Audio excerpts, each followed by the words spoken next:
Hello, everyone. Welcome to Teamwork Design, where we strive to design life from conversation to communication.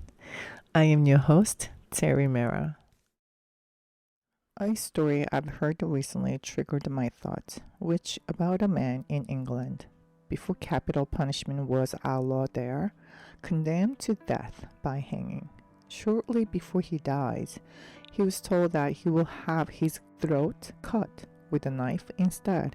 A hood is placed over his head, and instead of the sharp side, the blunt side of the knife is run across his throat. He makes goggling noises as if he has just had his throat cut and dies.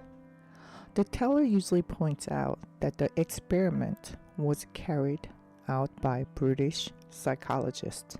There is an even earlier Italian analogy is found in a story from the 1500s wherein a jester is accidentally polished off in a staged execution. The theme of a physically unharmed victim who passes away only because he believes himself to be dying underpins another urban legend.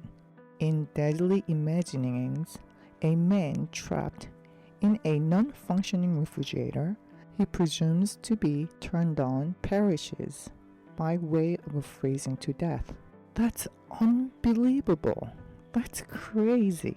That's wild. These are my initial reactions, of course, but then I got terrified that the power of the mind alone can end life.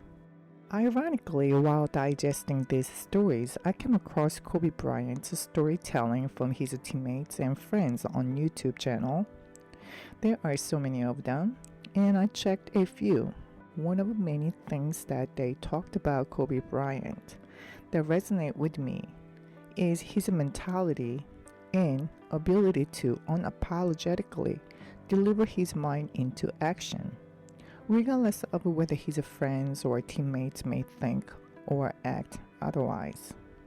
And he only respected those who put up with the fight and effort during training and games.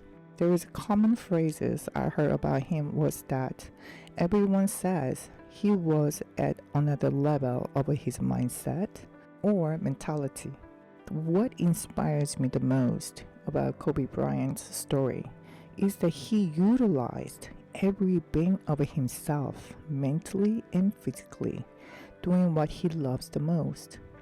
In contrast, in these two cases, one can kill you physically, the other is to deliver every impossible and achieve your goals and dreams. While diving deep into these contrasting powers of the mind at all, I had to evaluate my life and aspire to live my life unapologetically, utilizing my mind and body to elevate. I talked about self-domestications, childhood traumas that we don't even know we have, the importance of self-talk, and questioning everything. In my perspective, and some of you may disagree or think that my perspective is extreme, the way I look at it is self-negative thoughts are no different than staged execution. The only difference is the time. And this hit me like a church bell in my head. There are successful people from hell, and there are successful people from supports and love. Success is not happening to you.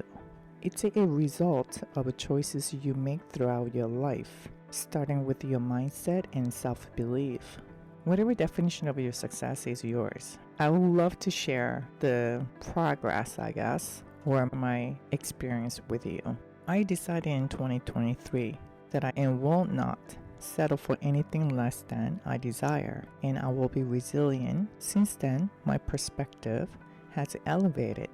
I choose to retrain my mentality, and I read and write my affirmations every day. This act alone is building my discipline when my motivation runs out, and it really does work. I decided what success looks like. I created my vision board and added words, images, and photos.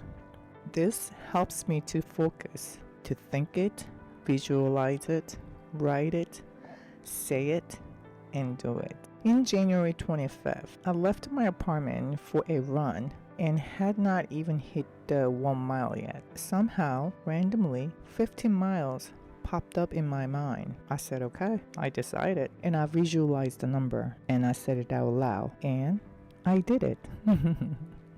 Oh, I was so sore.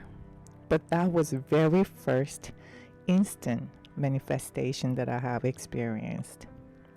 But remember that if I have not run long distances, I may not be able to do it. But I already ran 14 miles last December. That is why consistency is essential and it prepares you to create the opportunity or seize the opportunity.